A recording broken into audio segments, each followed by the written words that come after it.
नमस्कार प्रिय दर्शकों, कैसे हो। उम्मीद करता हूँ कि आप सब अच्छे होंगे। आज मैं इस वीडियो में एक नई कहानी और एक नई सीख लेके आया हूँ। वीडियो शुरू करने से पहले आपसे निवेदन है कि हमारे YouTube चैनल को सब्सक्राइब कर लें और बेल आइकन दबा लें ताकि आगे की वीडियो आप तक पहुँच सके।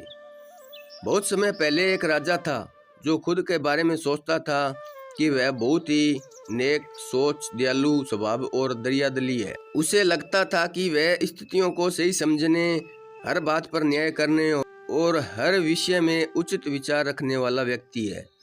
राजा की 3 बेटियां थी। एक दिन उसने अपने बेटियों को बुलाकर कहा, मेरे पास जो भी है वो सब तुम्हारा है। तुम तीनों को मुझसे ही जीवन मिला है।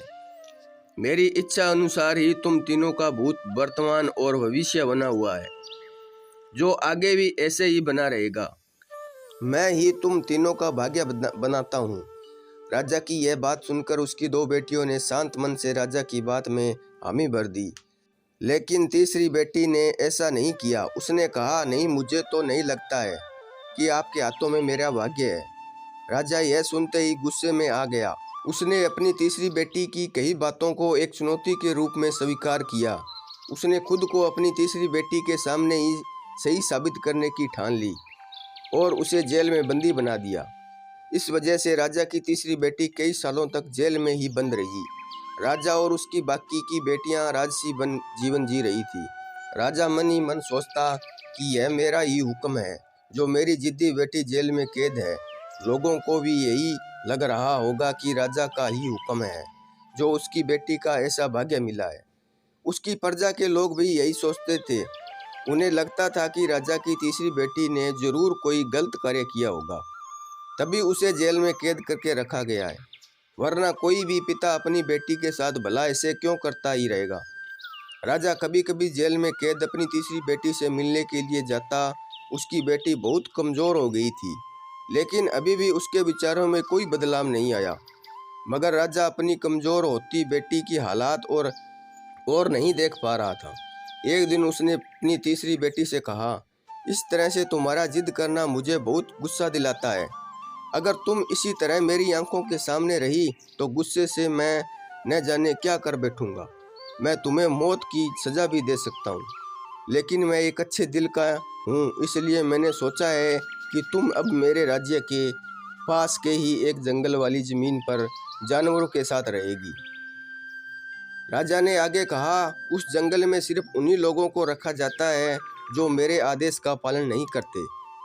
तुमने अपनी जिद की वजह से मेरी बात नहीं मानी, इसलिए तुम भी अब वहाँ मौजूद लोगों के साथ अपना पूरा जीवन काटोगी। इसके बाद तीसरी बेटी को उस जंगल की ज़मीन पर रहने के लिए भेज दिया गया। वहाँ वह फल और सब्जियाँ खाने और एक गुफा में रहने लगी।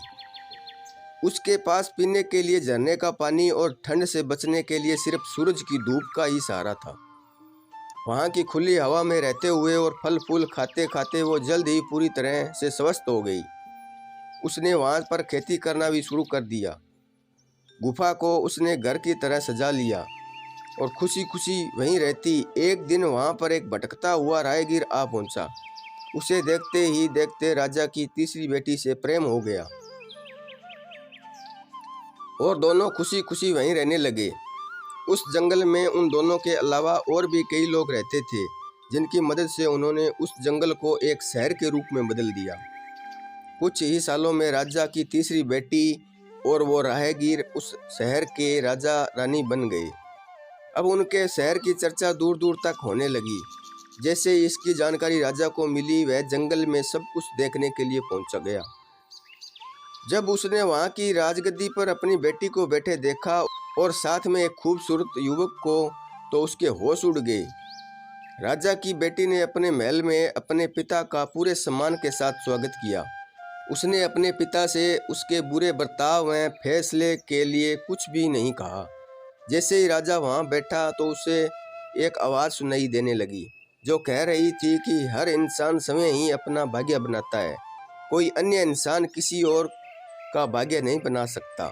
इसके बाद राजा को स्वयं ही अपनी गलती पर पछतावा होने लगा और उसने अपनी सभी बेटियों को अपने भाग्य से आज़ाद कर दिया। उसने अपनी तीनों बेटियों से कहा, भले ही तुम तीनों का भाग्य मेरे हाथों में है, लेकिन हर व्यक्ति खुद ही परिस्थितियों के अनुसार अपना भाग्य अच्छा या बुरा बना सकता है। इस कहानी से यही सीख मिलती है कि कोई भी व्यक्ति किसी का भाग्य बना या बिगाड़ नहीं सकता। हमारा भाग्य समय हमारे हाथों में ही होता है, जिसे हम अपनी सूझबूझ से पूरी परिस्थितियों में भी अच्छा बना सकते हैं। तो प्रिय दर्शकों, आज की कहानी में इतना ही। मिलते हैं आगे की कहानी में, तब तक अपना ख्याल रखना। जय श्री कृष्णा। धन्यवाद।